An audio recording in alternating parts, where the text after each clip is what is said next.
Welcome friends, this is Monish and you are watching MonishMaths. Today we are going to see chapter 6 Trigonometry example 6.19. A tower stands vertically on the ground. So ஒரு groundல tower vertically stand ஆயிருக்கு. From a point on the ground which is 48 meter away from the foot of the tower. Okay, இப்போ நம்ம groundல some point எடுத்துப்போம். அந்த pointல இருந்து foot of the tower line join பண்ணனும். அந்த distance 48 meter இருக்குன்னு சொல்லிருக்காங்க.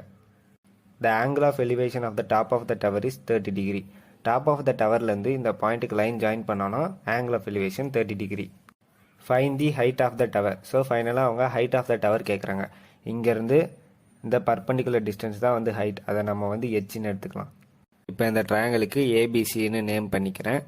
இப்போ நம்ம given data எடுத்துப்போம். θ equal to 30 degree, angle of elevation 30 degree கொடுத்திருக்காங்க. AC equal to H, அதை தான் நம்ம ஃபைண்ட் பண்ண போகிறோம். BC equal to 48 metre. Okay, இப்போ நம்ம எப்படி H கண்டுபிடிக்கிறதுன்னு பார்க்கலாம். இந்த ட்ரையாங்கிள் எடுத்துக்கிறேன் ABC. In triangle ABC tan θ is equal to opposite by adjacent. tan θ formula எடுத்துக்கிறேன். ஏன்னா இந்த ட்ரையாங்கிளில் ஆப்போசிட் சைடுக்கும் adjacent சைடுக்கும் தான் நம்மக்கிட்ட டேட்டா இருக்குது.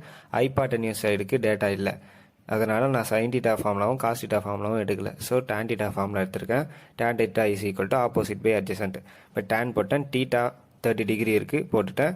ஆப்போசிட் AC இருக்குது, ட்ரையாங்கிளில் பாருங்கள் AC, adjacent BC.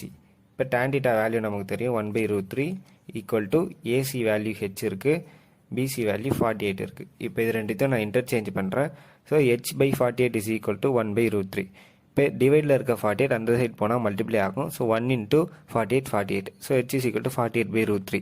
இப்போ 48 H 16 into 3ன்னு எழுதலாம்.